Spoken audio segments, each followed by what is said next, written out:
let us extend the discussion here that we stopped in the last session here, right? So let us look at now. V is inversely proportional to C, then V1 can be written as C2 by C1 plus C2 into total voltage V, and V2 is equal to C1 by C1 plus C2 into total voltage V. You call it voltage division rule. In case of capacitors, voltage division rule you can write like that. But when there are, okay, similarly, voltage across kth element, when there are n number of capacitors connected in series. So what you get here, V is inversely proportional to C, therefore 1 by Ck by summation I is equal to 1 to N, 1 by Ci, yes or no, all of you, okay, into total voltage V. This is the voltage across kth capacitor when n number of capacitors are connected in series. You have to remember this formula because in exam sometimes he may give you more than 2 capacitors. So you cannot really take a chance to simplify 2 capacitors first, then again the resultant with another capacitor. Not like that. It will take a lot of time. Unnecessarily don't waste your time. Remember this formula. Voltage across kth capacitor when n number of capacitors are connected in series. Understand all of you, okay? Now it is also very clear V1, it is 1 by C1 by 1 by C1 plus 1 by C2. After simplifying that, you got C2 by C1 plus C2. Okay, I've directly written, but it is, coming from this particular one only, 1 by C1 by 1 by C1 plus 1 by C2. Simplify it, you will get the same value. Similarly, this one also. Okay. So in series combination, the charge same, but voltage divides. This is the voltage across kth capacitor when n number of capacitors are connected in series. It's more generalized formula. It's very, very important. So what will happen when the capacitors are connected in series? The effective capacitance will decrease or increase? Less than even the lowest value of all these capacitors. The effective capacitance is less than even the lowest value of all these capacitors. Now, second one is a parallel combination.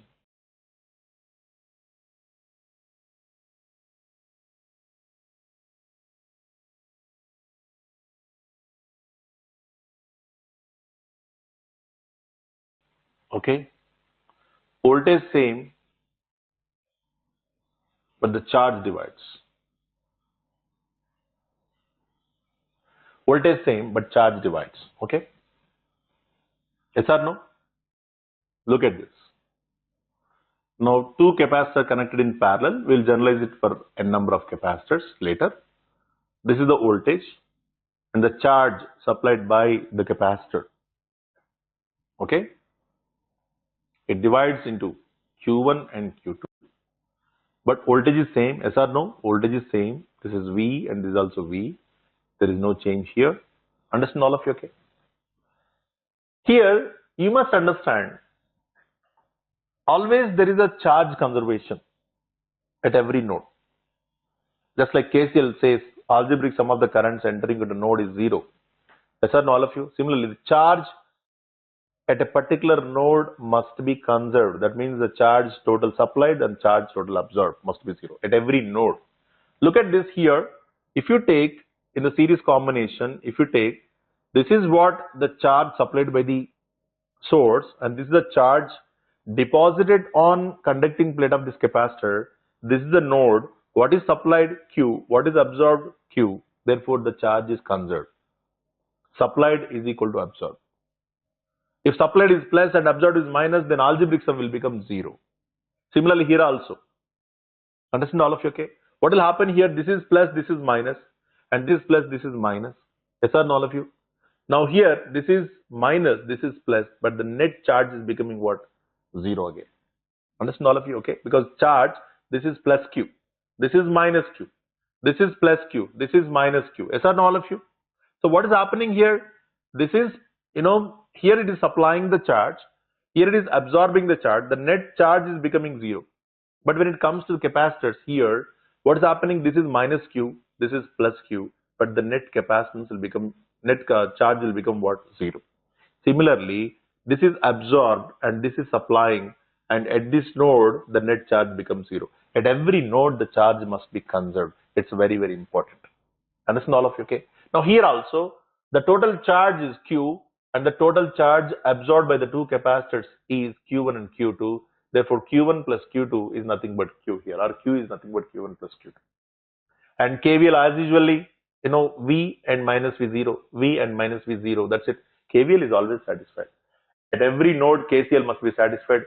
Okay, in every loop KVL must be satisfied. Understand all of you? Okay. Now this is A, this is B. Let us assume CAB will become C1 plus C2 plus and so on Cn. Finally I can write it as what? Summation I is equal to 1 to n Ci. CAB can be written like this. Understand all of you? Now the CAB is greater than even the highest value of C1 and so on Cn. Even the highest value of C1 and so on Cn. Understand all of you? Okay. N is equal to 2. Obviously CAB will become a simple one, that C1 plus C2 for a parallel combination. Now you can write, okay, Q1 is equal to C into V1, C1 into V, okay, and Q2 is equal to C2 into V. From this we can write Q is directly proportional to C. But Q also, you know very well, charge gets divided Q1 plus Q2. Finally, based on this, Q1 can be written as C1 by C1 plus C2 into Q. And here Q2 can be written as C2 by C1 plus C2 into Q. Kth capacitor charge can be written as Ck by summation I is equal to 1 to n Ci into Q.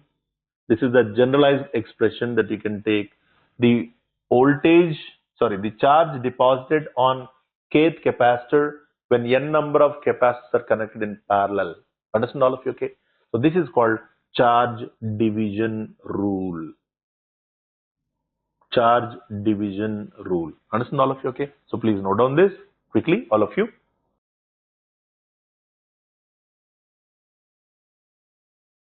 Note down that. This is what series and parallel combination of capacitors.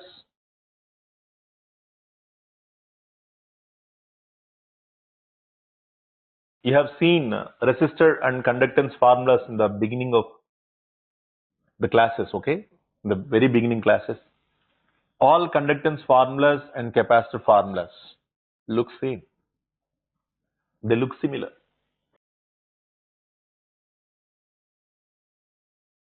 They look similar.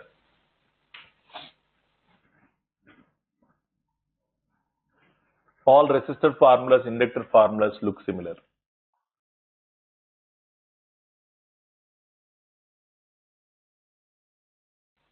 Now similarly you can apply for star delta transformation also, because in the exam you are getting some questions on star delta transformation also, okay?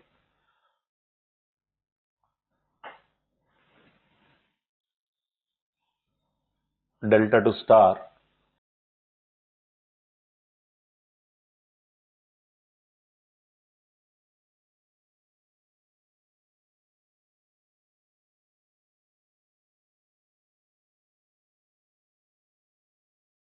CAB, CBC, CCA,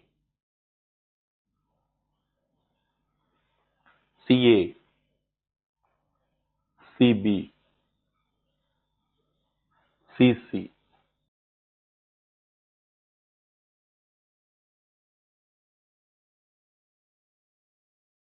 CA can be written as CAB into CBC plus CBC into CCA plus CCA into CAB by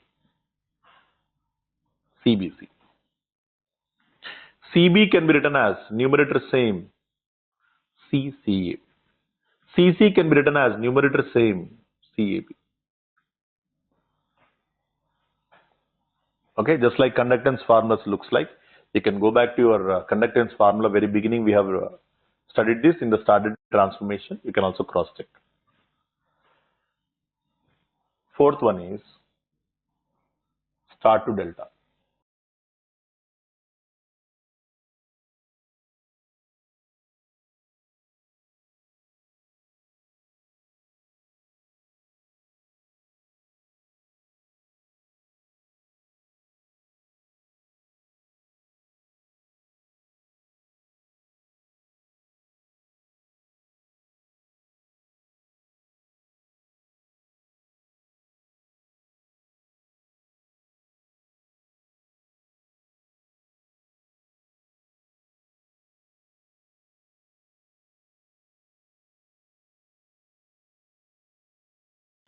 Hope you have written all these things right. So please proceed with that. Meanwhile, I just write the formula for star to delta transformation.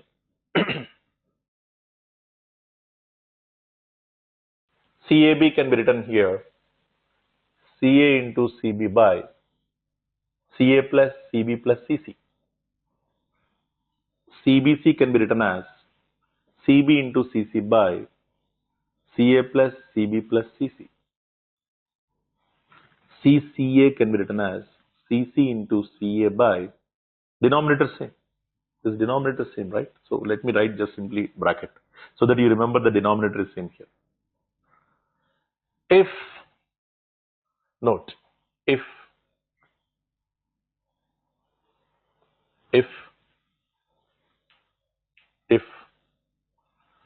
CAB is equal to CBC is equal to CCA is equal to C delta, CA is equal to CB is equal to CC is equal to C star. Okay, you can write here from this, it is C delta, right? C delta can be written as, okay, what is this? C star square by 3 times C star, C star gets cancelled. Finally, C star by 3 you are getting.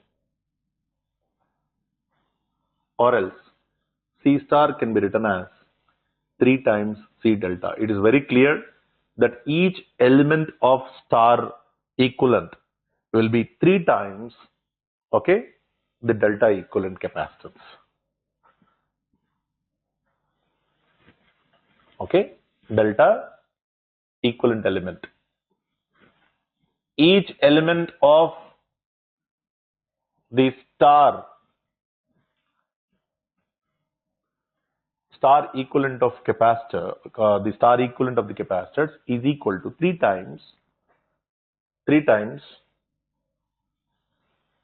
the element value of delta equivalent circuit. Yes or no?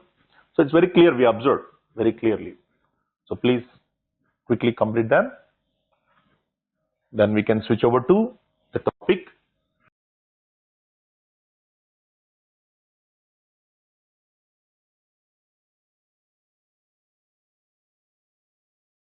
So we have seen series, parallel combination, voltage division, charge division, yes or no, star delta transformation, all are very important. You are going to use these formulas in solving the problems also. So next important one is what? Inductors.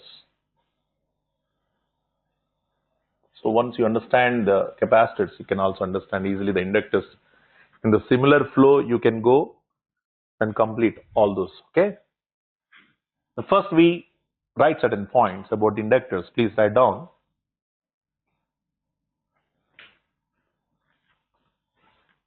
It's a passive element. Please write down. It's a passive element. It's a passive element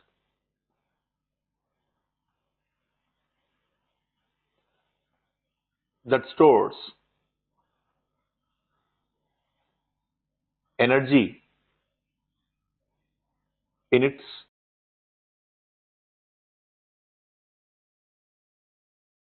magnetic field. Yes or no, all of you? In its magnetic field. Okay.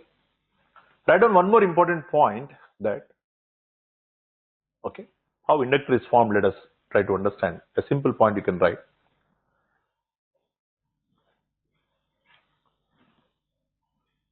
Write down that point. Any current carrying conductor, conducting wire, any current carrying conducting wire, any current carrying conducting wire can be regarded as, any current carrying conducting wire can be regarded as an inductor. Okay, I think all of you understand the point. If you take current conducting wire, what will happen? When current is passing through any conducting wire, the flux is produced. Yes or no? The produced flux will be established around the conducting wire in the circular loops. You might be knowing according to Ampere's law. Any current carrying conducting wire will produce the flux, and that flux will be established around the conducting wire in the circular loops. Understand all of you, okay? Now you can find what is the intensity of that flux, okay? What is the flux density, what is the intensity, all those things, that's a different story again.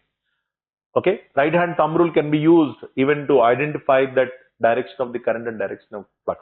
Suppose you have, let us say this is the conducting wire, then you catch the, this one, this particular conducting wire with the right hand. Now this thumb indicates the current and the fingers are representing what? The flux. Yes or no, all of you, okay? Now, write down the point. In order to enhance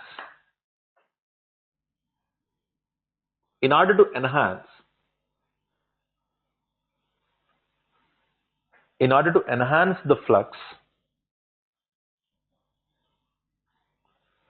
in order to enhance the flux density,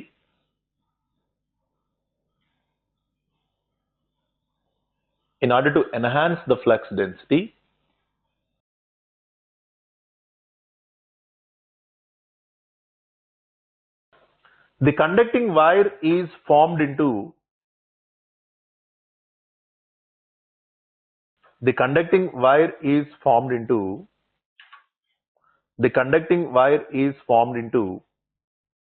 cylindrical coil, can be formed into cylindrical coil. Okay, cylindrical coil. So it's something like this. You have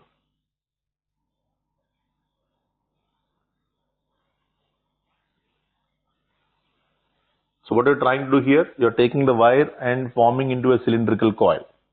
Okay, so thereby you're forming an inductor. Now this is nothing but the core. Okay, a magnetic core you can use. That core might be anything here. Understand all of you? Okay, air core, it might be iron core, it might be anything, it might be. Okay, depends on the requirement, we go for the core, and that is the special design, how we design a core and all, the special topic that is. Okay, so now the inductor can be represented something like this. This is representing the core, and this is representing the flux linking with the inductor. Okay, now this is what actually the current flowing to. This is flux, and this is current through the inductor, and this is what, let us say, voltage across the inductor, VL of T. And the number of turns N, and the inductance is called L. Okay, this is the standard representation of an inductor. Okay, now let us look at the phi is directly proportional to I. Yes or no? Phi of T is directly proportional to I of T. When you remove that proportionality, L into I of T. Differentiate on both sides again. D phi by dt. What is d phi by dt? D phi by dt is nothing but what? D phi by dt is nothing but what? Time rate of change of flux is always called as what? EMF. EMF or voltage. So therefore, we can say voltage across the inductor, that is, let us say IL of T, okay? IL of T, then VL of T is equal to L into DIL of T by dt. Understand all of you, okay? Can I say this is nothing but L into slope of IL of T? Yes or no? Slope of IL of T. It's very, very important. Now applying the integration on both sides, you know very well, okay? This is nothing but L into slope of IL of T. Now what do you get here? Just like in the case of capacitor, can I write directly here? IL of T naught plus integral 1 by L T naught to T VL of T dt. This is nothing but initial current. Yes or no? Initial current. This is nothing but initial current. Now initial current plus 1 by L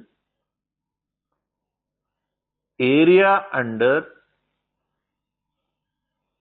VL of T between the boundaries, that is T naught to T. Okay, it's very, very important expression. Okay, now you got voltage and current relationship here, and then we go for power. What is PL of T? Instantaneous power, instantaneous voltage into instantaneous current. It's nothing but, what do you get? L dIL of T by dt into IL of T. What is the energy? WL of T. You know that already. WL of T naught, initial energy plus integration T naught to T, P of T dt, PL of T, okay. Now what do you get here? WL of T naught plus integral T naught to T. Please proceed, okay. You can do that easily. Please proceed. Please proceed. I'm just deriving here, okay. L dIL of T by dt into IL of T dt. Dt dt gets cancelled. I'm just writing everything here, okay. I'm just continuing here. All of you please proceed. From this, WL of T can be written as WL of T naught plus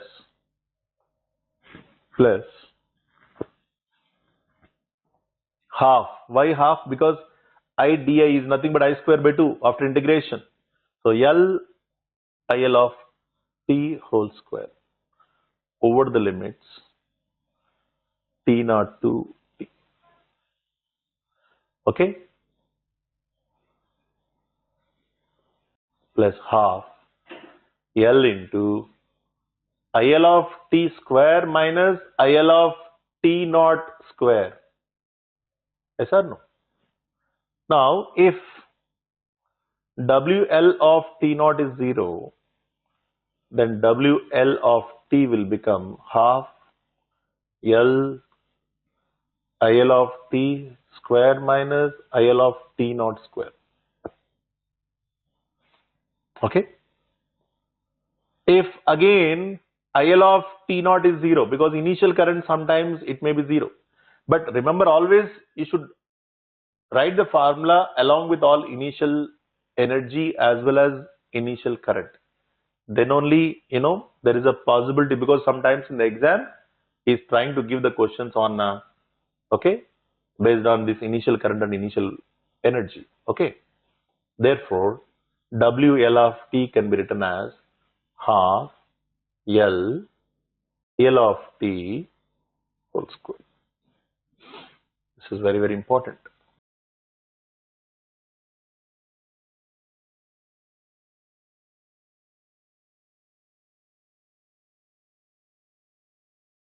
Important formulas. Initial energy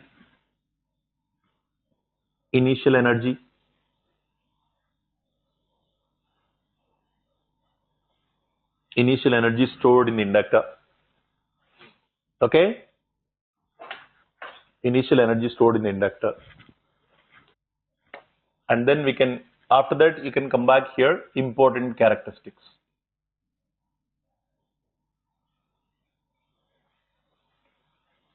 of an inductor.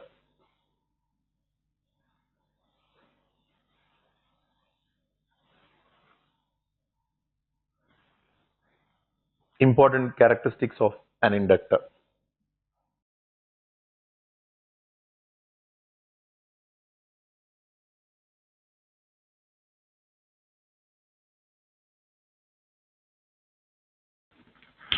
I think you have written that, all of you. Come back here. First important characteristic. Write on the point.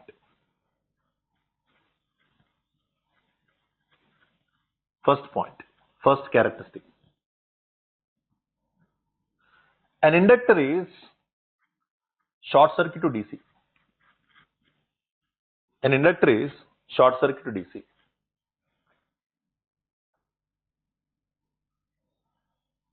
An inductor is short circuit to DC.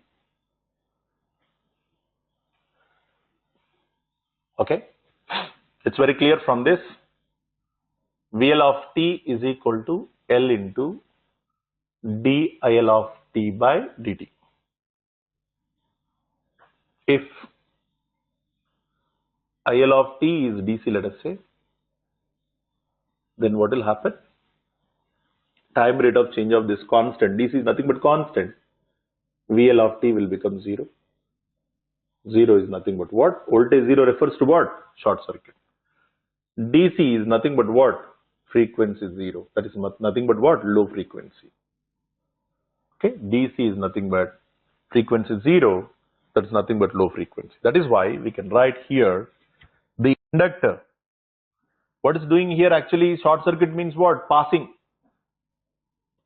Yes or no? The signal is passing now. Low frequency signal is passing. The inductor passes low frequency signal. Low frequency signals and blocks what is that?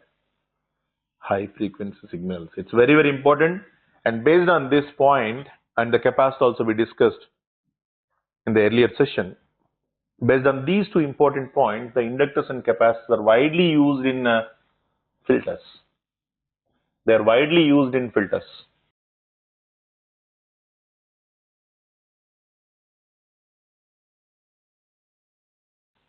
They are widely used in filters.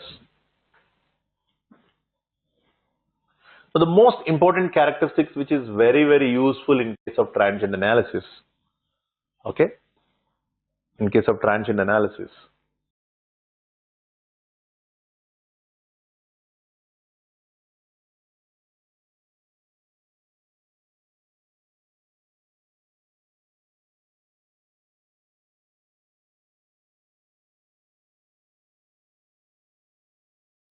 Second point. What is the second point? Please write down. The current through the inductor.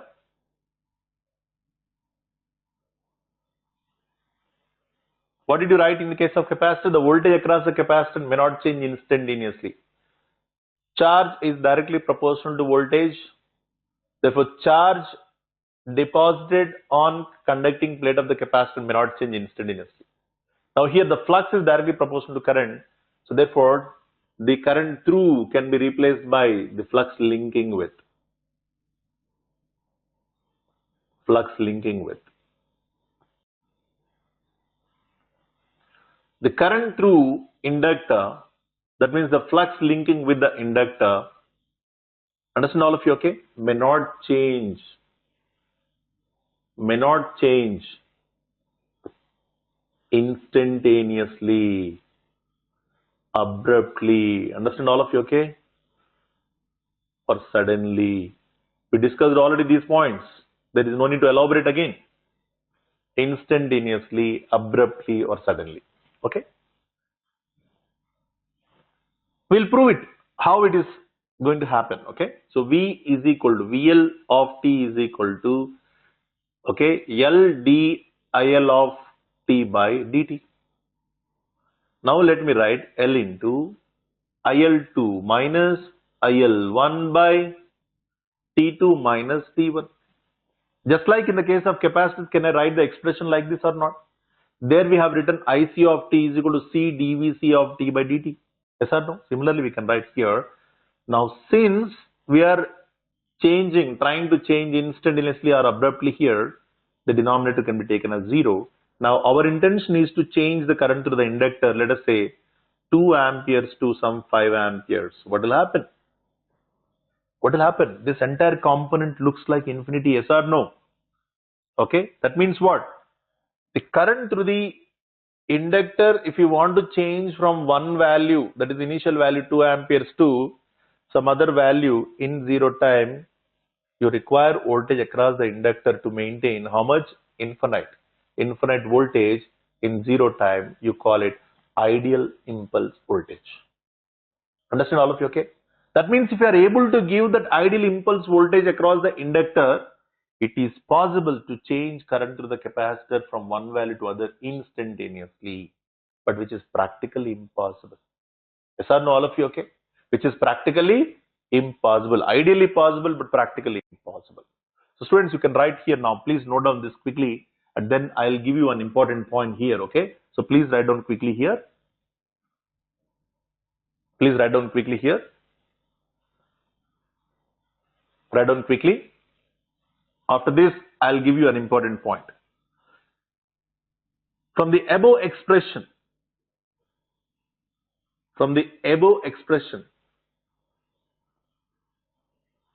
it can be understood that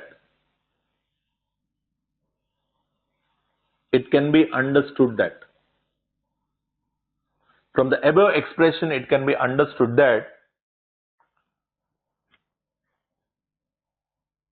to change current through the inductor from one value to other, it can be understood that to change current through the inductor from one value to other in zero time,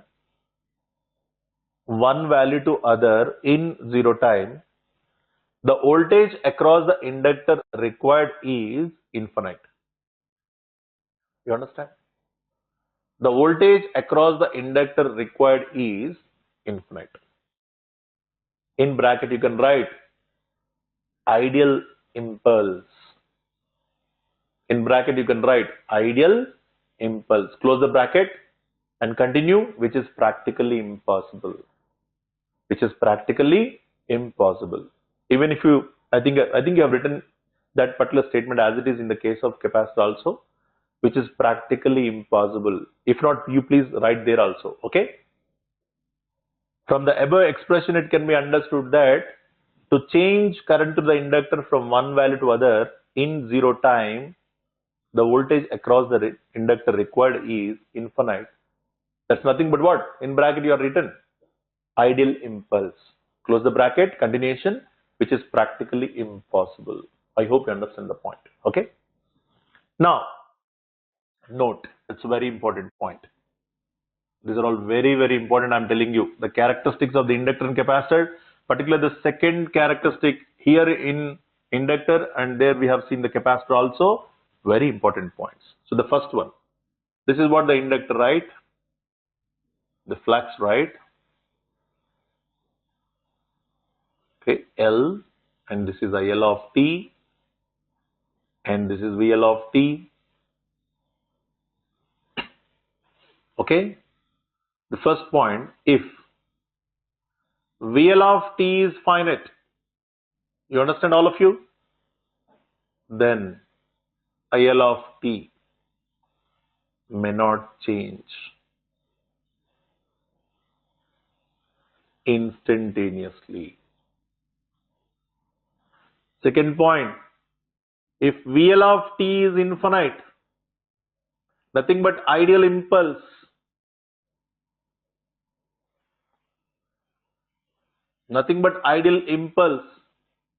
then IL of t may change instantaneously. Understand all of you, okay? This is very, very important point here. May change instantaneously, may not change instantaneously. That's why we do not know what is the background of that voltage, whether it is finite or infinite. That is why carefully we are giving a statement that may not change. Okay? But voltage across the capacitor may change instantaneously.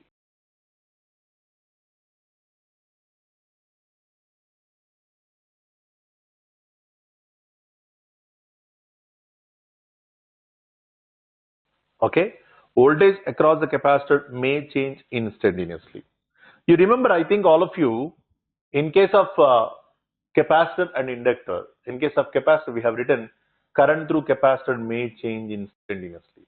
Voltage across the inductor may change instantaneously. Why we are writing again may? Why we should not write cannot or does not or will not? Reason is, sometimes the circuit is given like this: inductor and capacitor in series, inductor and capacitor in parallel. Now you see what's happening. You will clearly understand with this particular example. Okay? See, now here Since both are in series, when current is passing here I of t, since both are parallel, you know that in the parallel combination voltage is same. Here current is same, here voltage is same. What's happening here? We know that the individual statements, when you see, current through the inductor may not change instantaneously. Current through the capacitor may change instantaneously. You cannot use the word current through the capacitor cannot change instantaneously, because sometimes the capacitor might be in series with the inductor. Now it has to follow the inductor only. It has to follow the inductor only. Understand all of you? Okay? Because in case of inductor, current through inductor may not change instantaneously. Since capacitor is in series with the inductor, now in this particular case, the current through the capacitor also may not change instantaneously. That is why may not is a very sensitive word that you are supposed to use very carefully. Okay, you cannot use all the time cannot, will not, shall not, does not, like that. Understand all of you? Okay, well, here also same. You see, the voltage across the capacitor may not change, but voltage across the inductor may change. Individual statements, but when they are connected in parallel, now which statement you are supposed to take here? Now inductor is supposed to follow the capacitor.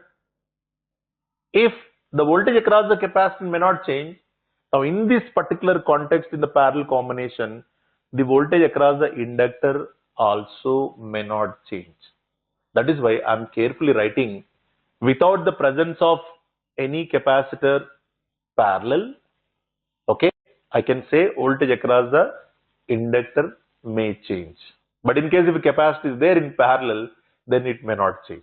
Similarly, here also, current through capacitor usually may change, but if it is there in series with inductor, it may not change.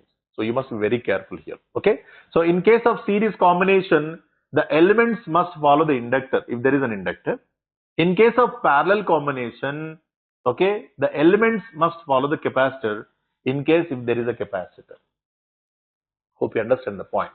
When the elements are connected in series, all elements must follow the inductor. Okay, what is the statement you have an inductor? For the inductor, the same statement is applicable to all remaining elements. Okay, in case if there is an inductor. Similarly, if the elements are connected in parallel, if there is a capacitor, okay, all remaining elements must follow the capacitor statement only. This is very, very important point and valid point. Understand all of you? Okay, well. So this is what actually the important characteristics. I'll take some examples here again, just like in the case of capacitor. We'll see some examples here.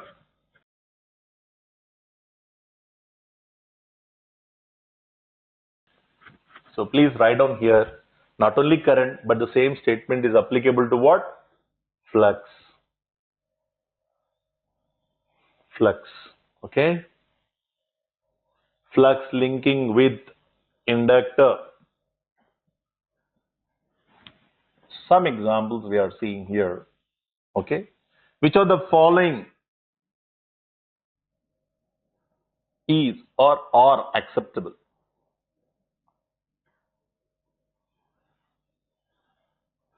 IL of t, a discontinuous current, plus 10 amperes, minus 2 amperes. Discontinuous. Yes or no?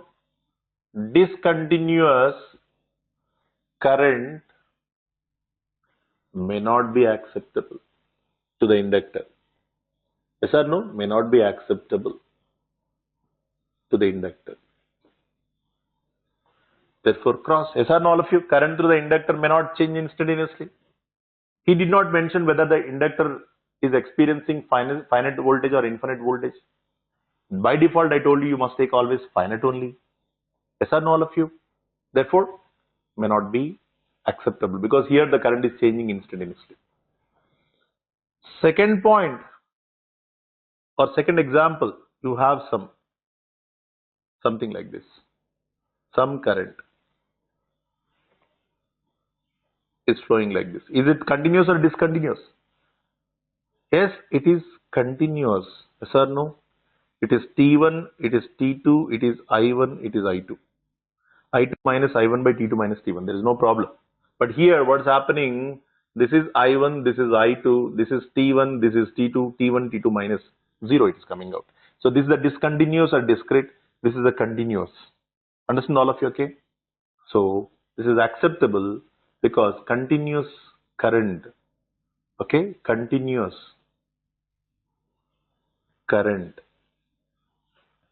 may be acceptable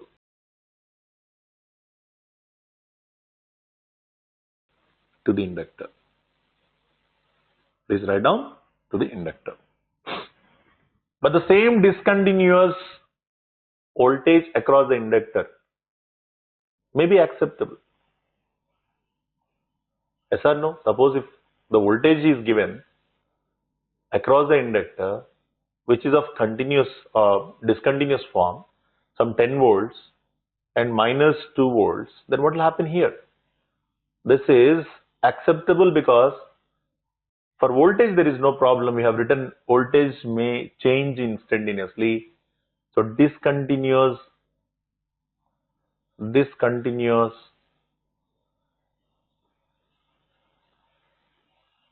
voltage may be acceptable to inductor.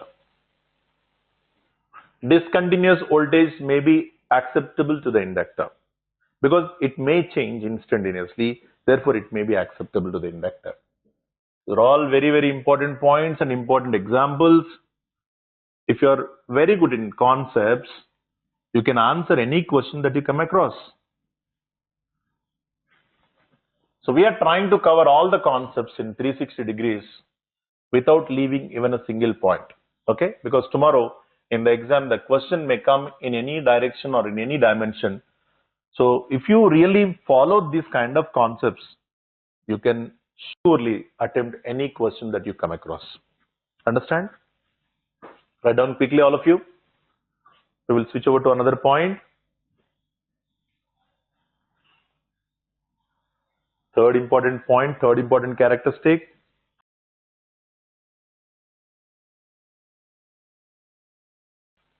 An ideal inductor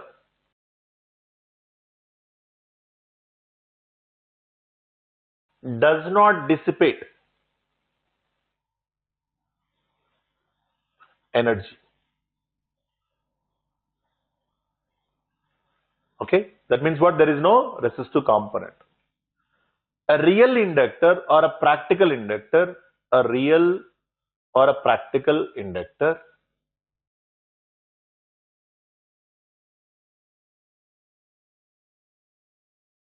dissipates energy.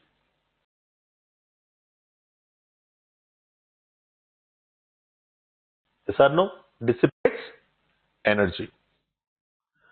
A real inductor or a practical inductor dissipates energy. Okay? And it can be represented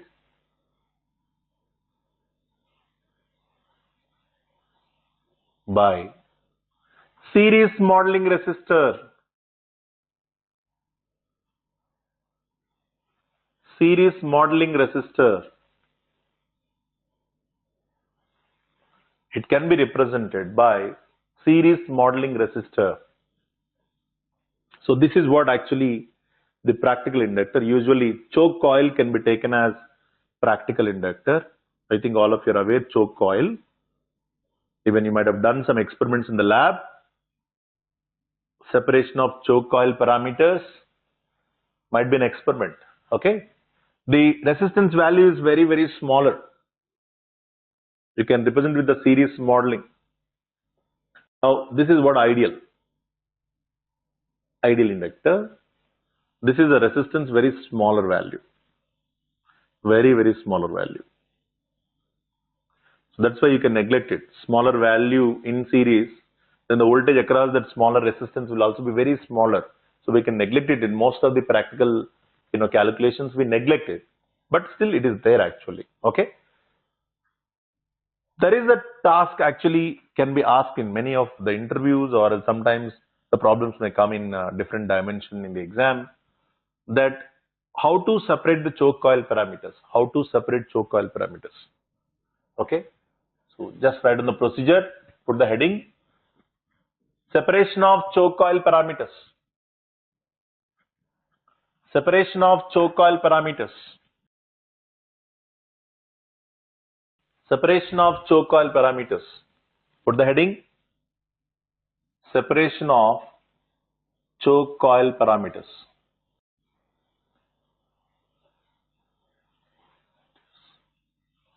Separation of choke coil parameters. Step 1.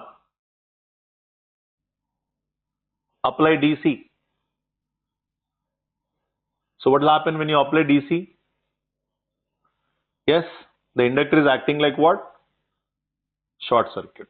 But this is a lower resistance value. So current is very high. It flows. Therefore, better you connect one rheostat in series with this.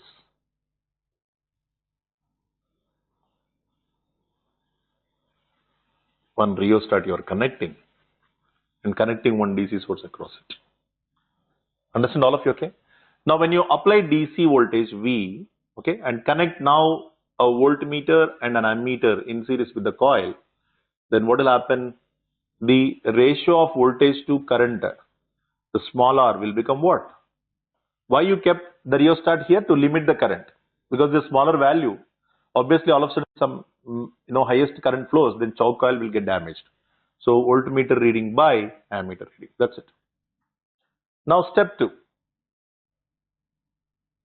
Apply AC. What will happen? For AC sinusoidal, whenever you apply, you also note down the frequency omega or F. Now connect a voltmeter which reads RMS voltage magnitude. Yes or no? RMS voltage magnitude. MI type. Here you are using MI type meter. Here you are using MC type meter. Yes or no? So you calculate now the Z value, nothing but voltmeter reading by ammeter reading. RMS voltage by RMS current will give you a Z value. Once you know Z, you can calculate what is XL, nothing but Z square minus R square. And once you know XL, you can find omega is nothing but XL by, L is nothing but, XL by omega. So you got now here both R and L value. This is how you are separating the choke coil parameters. You are able to calculate both R and L values. Please note down all of you. It's a simple experiment.